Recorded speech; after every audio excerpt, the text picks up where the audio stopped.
everybody. Welcome to this episode of Talking Heartland. This is the show where we are recapping the show Heartland, and we are on season 5, episodes 10, 11, and 12. This is a pretty good group of episodes, and I am film critic Rachel Wagner, and Michelle is here. Hey, everyone. Yes.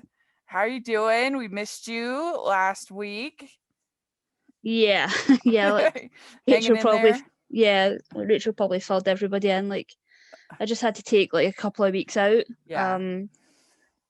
Pretty much because of lockdown ending, my work went back to normal hours. Mm-hmm. So that was that really threw me for a loop. I don't have as much time during the day anymore. Yeah. It really messed me up. And then obviously with the loss of my dog sort of the week prior to that. So yeah, I just had to take a couple of weeks. Yeah. Well, take a step back. We were all thinking about you and keeping you in our prayers. Yeah. So a big thank you to everybody that from the Hallmarkies community that kind of responded to my tweets over that few days, and Rachel for checking in and making a donation to the charity in Scotland, the SSPCA, which is actually the charity that I got my dog from. So that meant a lot to me as well. Thank you, Rachel. Absolutely. I'm glad to do it. And I think if we were going to come back to a group of episodes, this is, I don't know, some of the stronger Heartland episodes that I've seen. I thought these were really good. Yeah, the acting was so good in these episodes, particularly Graham. Yeah.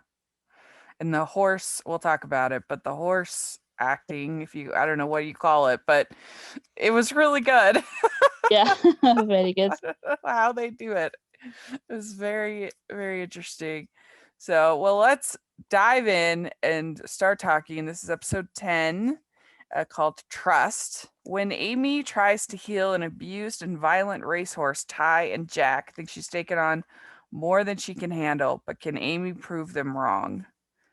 So, what was your overall thoughts about this episode? Overall, I thought it was very good. I loved Amy's storyline. I am struggling a little bit with the Tim storyline. That seems to be just par for the course for me. But I thought Amy's whole plot was fantastic. Yeah, I just don't know how they got this horse to act that way, without obviously actually hurting the horse. I mean, it was so real feeling. Yeah. It's amazing. Even just having people around the horse that's performing in that way. They must just have a team of people or an amazing group of horse, I guess, specialists working on this show, because season after season we're just kind of blown away by the performances that they're able to get out of these horses. Yeah, this was one of the most impressive. I mean, it felt very real that they were actually in danger. I don't know how you get a horse to do that. No, especially with having Amber Marshall so close to the horse as well. Yeah, I would be terrified. I know. It felt like she was really in danger. I thought it was very well done, and I mean, I had wrote down the only thing really missing from this episode is there's no Mallory in this one. Yeah, I did notice that as well. And she's one of my favorites. But yeah, you have quite a bit going on. But the main thrust is Amy with this horse called Alcatraz. This wild horse. Well, it was the horse that they found in the previous episodes in the where they found the two horses, and then Caleb shot the one that was in worse shape, and Amy keeps having nightmares about Caleb shooting the horse, and I don't know. The only thing about that maybe is a little surprising is that growing up on a ranch, I would think that would be something that isn't that uncommon, that you have to. Yeah, I imagine that's one of the hardest things about, working on a ranch or a farm. especially if you are someone that just cares deeply about animals, like having to lose them constantly or having to kind of make really hard decisions. Um, I just kind of took it like maybe this was kind of triggering some sort of PTSD with Amy in terms of like what happened with Spartan. Mm-hmm. Yeah, I agree. If you know, this is something that she's probably had to witness. Not as brutal as that, obviously, but we Yeah. have seen her lose horses. Like we saw her lose our mum's horse, Pegasus. Kind of, I think it was last season. So we have kind of seen it before, but Mm-hmm. yeah, it was an interesting decision to have her be so kind of affected by this one. Yeah, I forgot that about Pegasus, Mhm. but yeah, and I had forgotten that Spartan it was so bad that his recovery. Mhm. Forgotten Yeah, he was. that. Yeah, he was pretty bad in the beginning. Hmm. But I mean, Caleb has no qualms about what he did. Yeah. He's confident, and Amy admits that it was, but then by the end of this sort of round of episodes, she's like, I should have stopped him from doing Mhm. that. But it can be the kinder thing Yeah. if they're in pain. Yeah, I think Caleb was right here. I mean, and it says a lot about him that he's not only able to kind of make that decision, but able to actually take matters into his own hands and be confident in the fact that he did the right thing. Hmm. And so she's cleared out all of the other horses out of the barn to Hmm. have this mad horse in the um, in the barn, and Jack gets frustrated with that in the middle of the episode, and he says, "I can't cope with one more potential problem." Yeah, I thought this was interesting. I mean, obviously, like there was like an escalation with him, but I thought Amy kind of run this part of the business. Like Hmm. whatever happens with the horses, working with the horses, training the Hmm. horses, that's kind of her thing. And I thought it was interesting that he's kind of like, no, get the horse out. Like, I mean, it's his property, but Hmm. he's running a business on his property, Yeah, and it well, would be he's it would be different if she was still in high school, but she's out of high school and working now. So I thought that was kind of an interesting. well, he even says, I usually just let you do your thing, but I can't handle another problem. Yeah, yeah, he was dealing with a lot this episode. Hmm. So yeah, it's kind of dogpiling on him. Yeah. And that's the thing I was thinking about with these episodes is there's a vulnerability to the characters in Heartland that Hmm. you would never see in a Hallmark show. Interesting. Yeah. Yeah. In One Calls the Heart, or that characters getting upset, characters getting uh angry, things like divorce, and I don't know, just like there's just like a grittiness to Yeah, they Heartland. they do shy away with some subjects, but especially with like emotions and like trauma and grief, Yeah, really kind of lead into that. yeah, which I appreciate. Yeah. It's a nice after I find covering the Hallmark shows too, but it was just kind of refreshing to watch these and get Hmm. something a little bit more real too. Yeah. Yeah, they've struck a nice balance. Yeah, you aren't dealing with like big PTSD watching The Good Witch. No, absolutely not. Then we have Jack. Part of what's making him upset is he's with Tim, and they see Lisa kissing a man in the car, and he didn't recognize, or did he recognize that as her ex-husband? No, he just saw the back of his head, so Okay, yeah, and he didn't know, but it was her ex-husband Dan Hartfield, and she's working with him on a business thing, and so him and Lisa have some conflict here. yeah. I thought it It's was a I wasn't sure if this was just like kind of a plot to kind of just keep building sort of problem on top of problem for Jack in this episode. Yeah. Because it felt like such a ridiculous thing for like a grown man to just not have a conversation. He seems like the kind of guy that would just kind of, Yeah. Well, but I feel like, I don't know, to me at least, it seems like you'd be less likely to kiss your ex just I guess, a non mean something. It doesn't mean something kiss. I feel like that would be even less likely with your ex. it's they keep kind of bringing Dan back, and they keep sort of having him sort of hanging about in the background, and I don't know if there's a reason for that, but yeah, it's an interesting thing. Is he there to like be this point of jealousy, or is it felt like he was kind of justified in saying like, well, he's your ex, like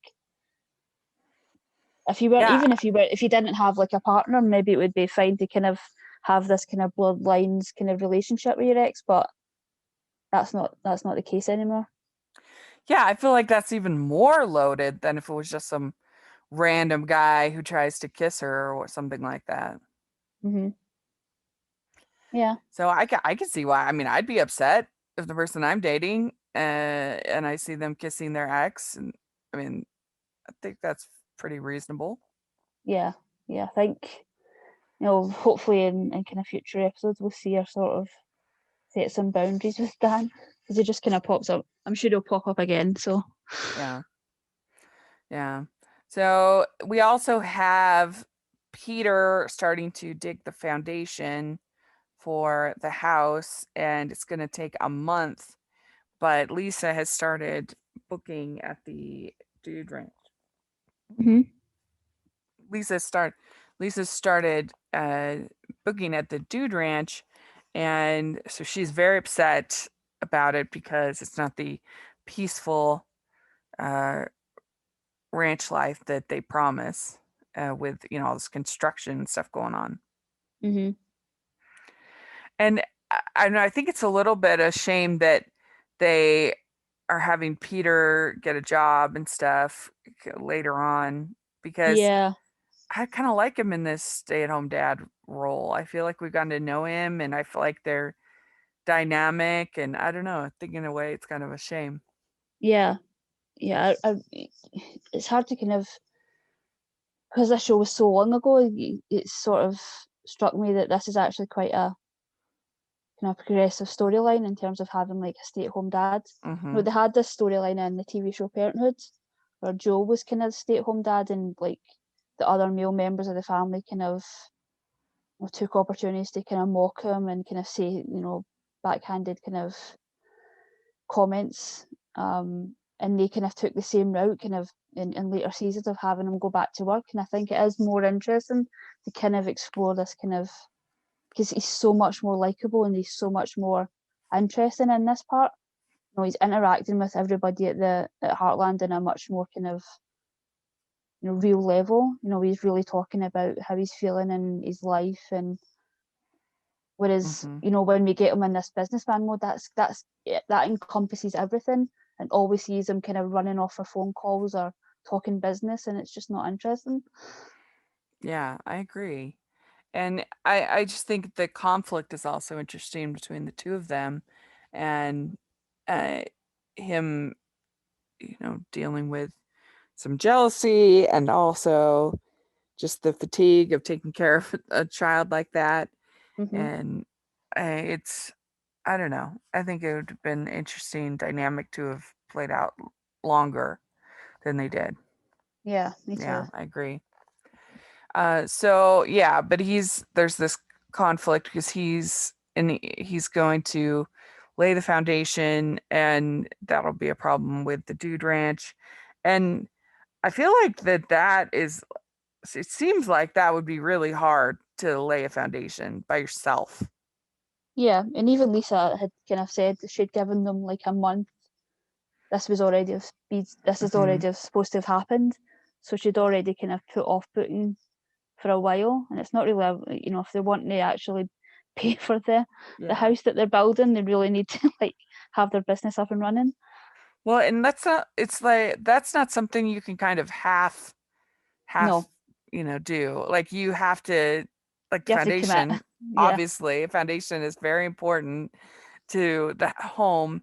And I don't know. I feel like you would need at least another person. Mhm.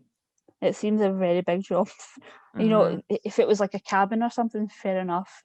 But like a house with multiple, we don't even know if it's a 1 story or a 2 story. Like Hmm. it's a big project for one person. Yeah, I think so. So I think you got to at least hire on Hmm. some work to. I don't know. It's like you're pouring the foundation, and I mean, I don't know. It just seems like a lot for Yeah. one person. Hmm. So, we also have Caleb getting. At first, he's going to get flowers for Ashley, but then he gets served the divorce papers, and he then you see him ripping up the divorce papers and going on the rodeo. So, what did you think about that? I really wish they would tie this up.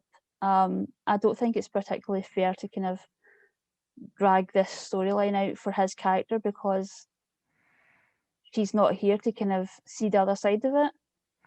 So Yeah.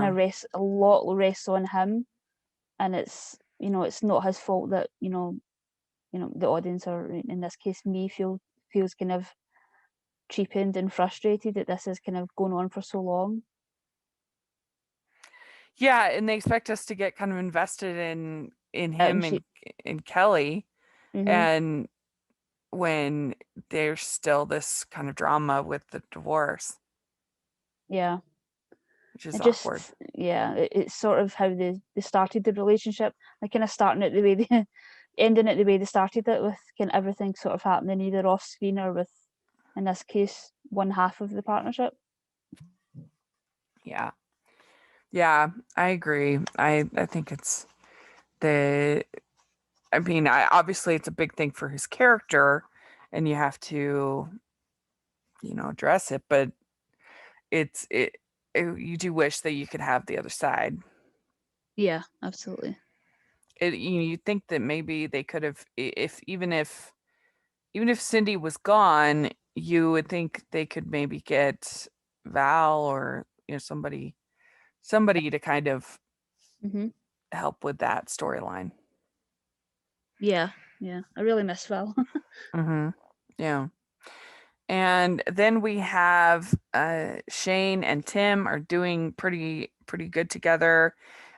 First, he wants to rope on the steer, and then Miranda shows up and she is going to take Shane because she is extremely mad about him being a part of this whole illegal horse race situation that we had a couple episodes ago. And I can understand why that would be upsetting, but her going to the extreme of I don't think you should have any more contact with him is ridiculous. They don't really get into it, but like, why would they put that video on Facebook unless it was, if it was just for like, I don't know, for I his mean, friends, but his mum was yeah. definitely going to see it. Um, but yeah, I don't really love that they're having kind of Miranda kind of show up and be this kind of like stereotype type character. Like she just kind of shows up and is angry and Mhm. just doesn't feel like they're doing that character, justice in terms of having Yeah. like, really breaking down why she feels the way she does, why she's acting the way she is.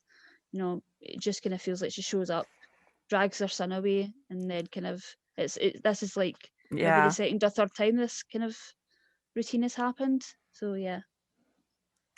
Yeah, I it seemed a lot to me, and but I mean I can understand why she's upset, but the idea of she's never going to see his father, it seems crazy. I mean, it's just weird for her character because she's the one who wanted this whole Yeah. thing, and Yeah, yet she and yet brought yeah. She brought him to Tim, so Yeah. I mean, she could have continued on with just telling the stories, and Mhm. she didn't have to do anything at all. So I don't know. It's sort of weird, but I think that it certainly brings conflict. That's for sure. Mhm. And then Amy decides to let Alcatraz out. This is after she gets bruised pretty bad, like her whole shoulder.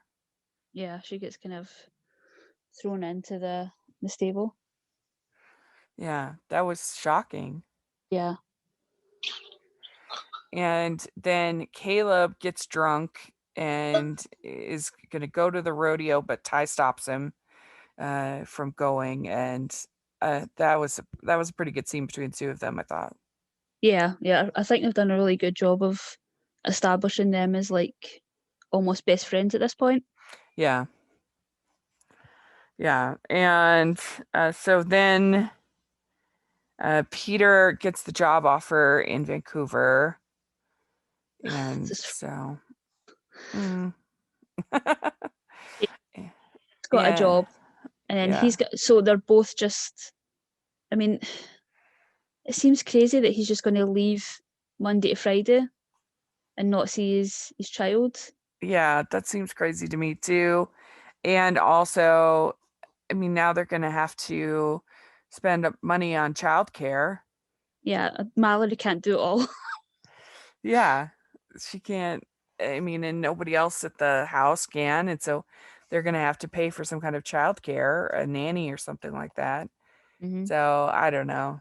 I mean, obviously there's tons of working families, but usually it's their job is in the same town.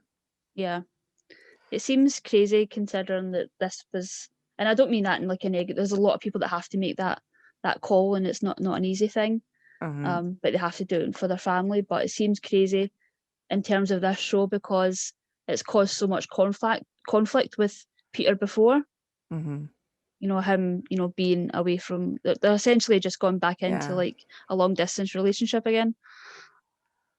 Yeah, and it wasn't particularly effective, and it felt like you were having what was happening last season is you'd have them them have conflict over Dubai, them make up, and then we're committed to each other, and then there'd be like one episode, and then it would be the same conflict over and over again.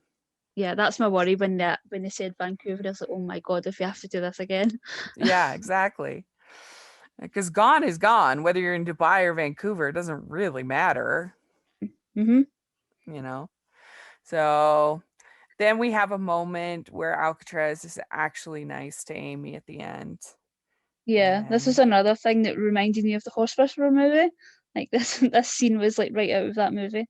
uh yeah, and then Jack apologizes to Lisa. So overall, I mean, 1 to 10, what did you think of this episode? I gave it a 8.5. Yeah. I thought it was really strong, this one. I'd give it also an 8.5. We'd like to take a second from this episode of the podcast to celebrate our sponsor of this episode, and that is the Hallmarkies Patreon. Do you love Hallmarkies Podcast? Do you want an inside scoop into what happens on the podcast? Do you want early access to episodes and loads of cool perks? Now is the time to become a patron of Hallmarkies Podcast. By becoming a patron, you get to access our patron Facebook group. You can request episodes or even be a guest on the podcast. And most importantly, any patron can join our monthly movie watch-alongs with stars like Paul Campbell, Natalie Hall, and more. It's as low as $2 a month to join in and become a special part of the Hallmarkies family. Please consider, and we will love you forever. Go to patreon.com/Hallmarkies. That's patreon.com/Hallmarkies. Okay, so then we have episode 11, and this is Fool's Gold. Ty's mother, Lily, returns to Heartland with shocking news about his father and a secret that threatens her relationship with her son. Meanwhile, Amy continues to work with Alcatraz and enlists Lily's help to get the horse to trust people again. And when Lou finds herself without a babysitter, she's forced to take an important client meeting at Heartland. So overall, what do you think of this one? Yeah, this was a really good one as well. I feel like it really kind of serves as part one to the next episode, but it really kind of sets up a great couple of episodes for Ty. Yeah, I thought that it was another really strong episode. I think that Graham Wardell really does some good work here in this one. Mm-hmm. He's really, really grown as an actor in this season. Mm. Yeah, I mean, because he has to play a lot of notes in this. He's upset, he's excited at the beginning, just a lot of different things. Mm-hmm. Mm-hmm. And it starts out with him making dinner for his mom, and that was so cute. I liked that. He's got canned pasta sauce, and the pasta's overdone, and the soggy salad, but his mom loves it just the same. It was cute. I liked that. And so then we find out that Ty's father has passed away. Mm-hmm. I thought it was interesting that she kind of, maybe she just wanted like a nice moment with him before she told him. Mm-hmm. Yeah, it's kind of surprising because I hadn't read the summary, so I was like, oh, and when she first shows up, I never would have thought it would have went this way. Yeah. And we have seen his dad on the show. Mm-hmm. He wanted Ty to go with him to the Grand Canyon, but Ty just felt all this frustration because wasn't honest and was a thief. Yeah. Yeah, he's still carrying a lot of anger about his dad leaving, which meant that Ty kind of ended up in a house with Wade. Yeah. He just wasn't ready to forgive his dad. Mm-hmm. Yeah, and of course his mom Lily is played by Megan Follows, so that's fun for us Anne of Green Gables fans. Oh right, yeah. Yeah. I know her from Winona Earp. Oh, is she on there? Yeah. She's a pretty main character on that. But yeah, I haven't seen any Anne Oh, of Green Gables. I haven't seen any of the old one, the new one. don't watch the new one. It was terrible. I have to watch But it. but the one from 1985, particularly like the sequel, Anne of Avonlea, is not as good. It's good, but not as good. The 1985 Anne of Green Gables with Megan Follows is perfect. I mean, it's one of the only things I can think of that I would say is perfect. I wouldn't change anything about it. I love it so much. And Or is it I, like I just love everything about it. I love the casting. I love the filming. I love the story. It's so good. Yeah. yeah. Yeah. I bet it's pretty hard to stream though. Yeah. I don't know where it is on streaming. That's true. But you should definitely watch it if you get a chance. And it's really good. The like I said, the follow up is still good, but not as good. And then there's a third one that's terrible. Don't watch it. That's not good. Uh, but anyway, it's kind of fun to see her here, and she does a good job. I feel like it feels believable that she's his mom. Yeah. Yeah, and she's got kind of interesting dynamics with like Jack and Amy in particular. Mm-hmm. Well, they're kind Yeah. of like respectful to her, but they're like priority is Ty clearly. Yeah. Well, it is interesting that Amy would risk having Lily around Alcatraz. Yeah, Amy must really trust him at this point now. Yeah, especially when she's just been bruised not too long ago. Mm. Yeah, to have an amateur around it was kind of surprising. Certainly I would not feel comfortable. That's for sure. But uh then you have Jack telling Lily nothing good ever comes from secrets. Mm-hmm. I felt like this was a pretty well written episode as far as the dialogue and everything like that. Yeah, very good. Yeah, and so his mom wants Ty to help him spread their dad's ashes and go up to Eagle Lake, but Ty doesn't think he even deserves that, and is struggling. Yeah, I like this. Like you said earlier, they're not, afraid to kind of really explore, anger within grief. It feels like that gets kind of, they're not shying away from the fact that he's just still not ready to forgive. He's not ready to, his dad has these kind of wishes of what he wants to happen, and he's just not ready to fulfill them yet. Yeah. And Lou and Jack visit Ty when he tells Amy that he's going to the city, but he's really not. He's working on the shed. And I thought that was some nice work. It's just, in a way, I felt kind of envious because there's such a sense of family on Heartland Ranch, where, like, right now in my life, my family's also spread out, and so I don't have that, like, sense of family in this way that they have. I mean, it is somewhat idealistic, but I just liked that they gave different characters the chance to try to help Ty as opposed to just Amy. And you had Lou and you had Jack, and I thought that was nice.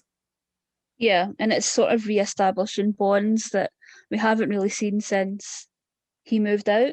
Yeah. This kind of shows whenever, something happens, they're going to be there for him. Yeah. And she said, and his mom says, I had to let it go. I had to forgive him. I hope you can. In his own way, your dad loved you more than anyone in the world. So that was a good moment. I always feel like themes of forgiveness in shows is something that always almost always works for me, really, because it's such a hard thing in life when you have those deep wounds. To let it go, it's tough. Yeah, it's one of those things. It's sort of easier said than done, and I think this show really is not shy about exploring that. Yeah. And so he has this box with some letters from his dad and the fool's gold that his dad gave him. And he burns the letters, which always is like, no, don't do that. Don't. No. I was like a photo, and I was like, oh, no, please don't. Yeah. You're going to regret this so much. Yeah. And then he's crying, and it was sad. Yeah. Like, don't. Oh, you can't go back from there when you burn it. Darn it. This is before the digital age. Yeah. And then we have a scene with Mallory and Lou. And she oh yeah, so she has been just taking advantage of Mallory a little bit, and things have been so busy at work, but she's late and doesn't call to tell her that she's going to be late. Yeah, I thought Mallory handled this really well. Obviously Lou is kind of taking on this job, but I think she really needs to think about getting somebody other than like just a teenager. No, Mallory should be more of a part-time kind of couple hours, a few days a week. But it seems like she's sort of the full-time carer at this point in terms of childcare. Yeah. Well, and it's just common courtesy, whoever it is, that if you're going to be late, then you should call or text at least. I mean, how much work is that? Yeah, exactly. So and she's not shy about like texting Mallory when it's something that she needs, or it's checking up on Katie. So she ends up having to bring this head of this company that they are trying to get for whatever she does in financial world or whatever. Yeah, I have no idea what she does either. Yeah. Some kind of financial lawyer. Vague business stuff. And she has him over, and when she's changing the baby, she's saying all of these things about him being a him being a poo poo head and whatever. And he overhears on the intercom, whatever thing, No. baby monitor. And so that was kind of funny, I thought. Yeah, that was really funny. I sort of knew when she went into that room, I was like, does she have a baby monitor? Yeah. And but then Jack bonds with him, so they talk about fishing, so it all works out. Good old Yeah, fishing saves the day. Jack safe as a. Yeah. And so Ty agrees to go to Eagle Lake, spread the ashes, but then he finds out that his mom is back with Wade, and he says that's not forgiveness, that's insanity. Yeah. So I can understand, it's one thing to kind of forgive somebody for, walking out on you for whatever the reason is, but Wade, physically assaulted him. That's just not something that, if he doesn't want to take that step and forgive him, that should be completely up to him. And well, I mean, also, like, forgiveness is not the same thing as tolerating evil. Like, just because you've forgiven them doesn't mean you should be. welcome it back into your life, or Yeah, exactly. he's still. I think he'll always kind of fear for his mum's safety now. Yeah, so he's very upset. Lily gives Ty the ashes to do what he wants with them, and they kind of leave on not the best state. But so that's the end of the episode. I thought it, like I said, I thought it was a pretty good one. I think I'd give this one an 8. What about you? Yeah, I went 8.5 again. Mm-hmm. All right, then the last episode is episode 12, and this is Road to Nowhere. When Jack learns Ty is riding his bike solo to a remote lake to spread his father's ashes, he decides to surprise Ty and join him for this meaningful road trip. Amy is hurt by Ty's decision to make the trip without her and throws herself into helping Bryce, the paralyzed ex-soldier we met in season 4, to find a new horse suitable for pair riding. Mallory is totally conflicted when Austin tries to woo his way back into her life, and Soraya has a new boyfriend that could make big changes in her future. So, what did you think overall of this one? Yeah, I thought this was great. There's a couple of little things that I wasn't the biggest fan of. But yeah, overall, again, just in terms of Ty, and Jack, which is one of my favorite relationships on the show, I thought it was really, really strong. Mm-hmm. Yeah, I did too. I really liked the whole plot with the whole going to the Eagle Lake really worked. Yeah. I liked the two of them, and and it was so beautiful, that lake. Gorgeous. Oh yeah, stunning. Yeah. Yeah. And so Ty says, I need to spread the ashes by myself. And Amy kind of struggles with that, but she, I don't know, I can understand that, why you would want to be alone. But it was nice to see Jack. He kind of forces his way into he shows up he's like, if you weren't such a lousy driver, rider, I wouldn't have been able to catch up with you. But he did.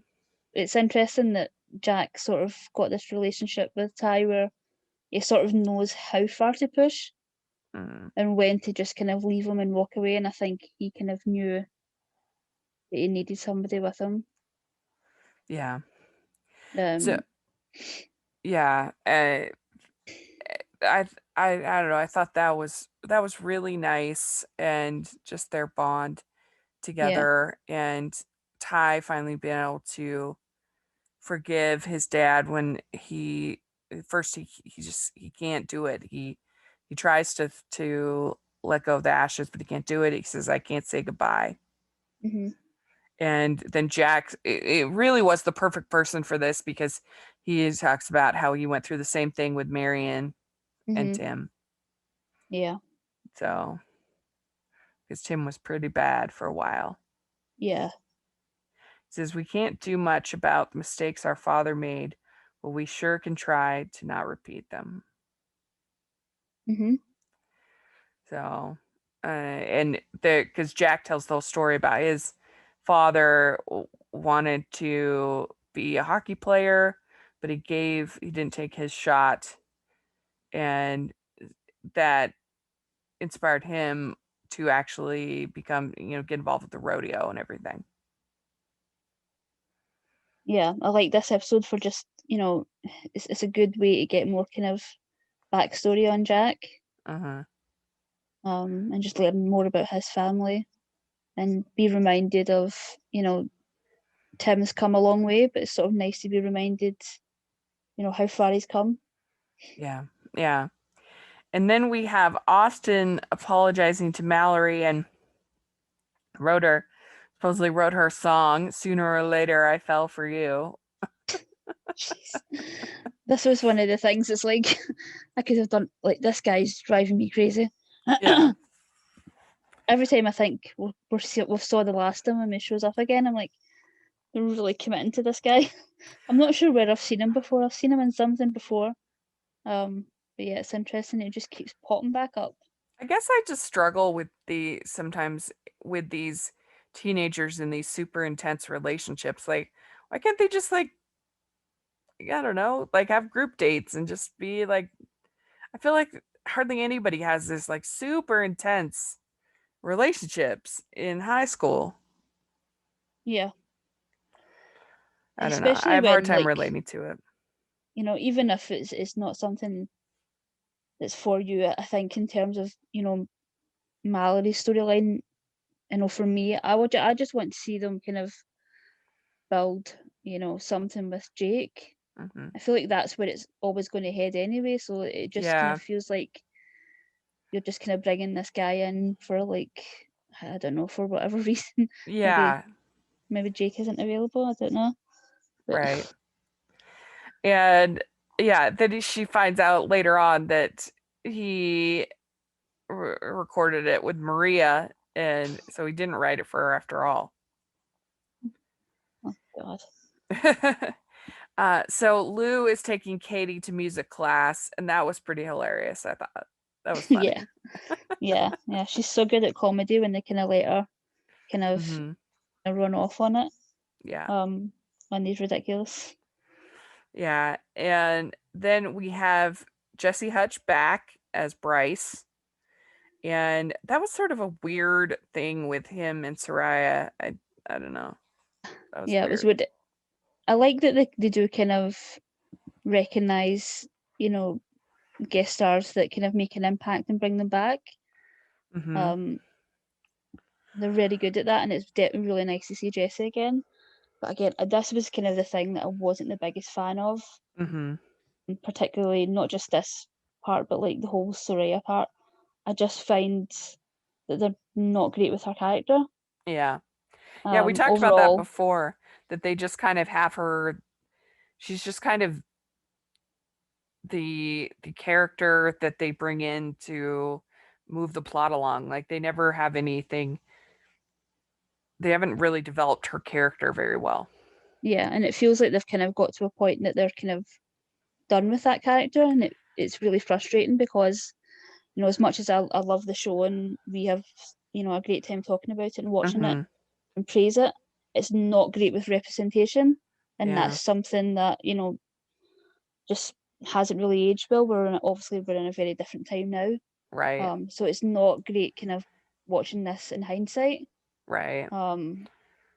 Yeah, I hope that in kind of more current seasons we see a bit of a shift, but it's Yeah. frustrating because she has a really good character, she has a really good actress. I just wish they were a bit more committed to Mm. that.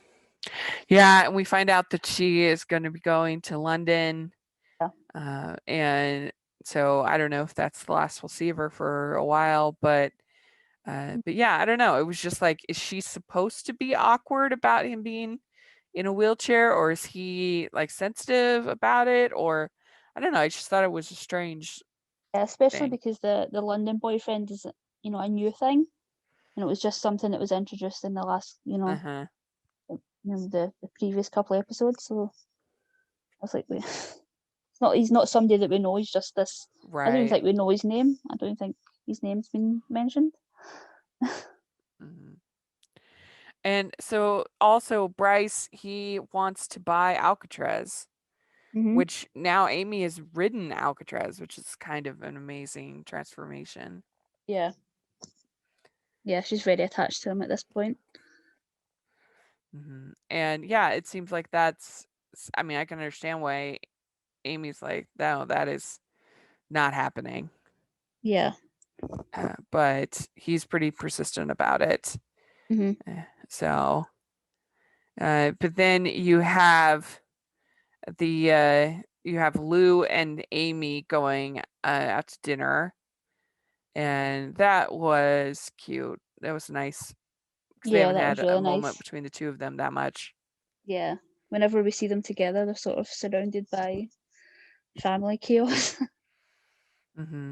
Yeah.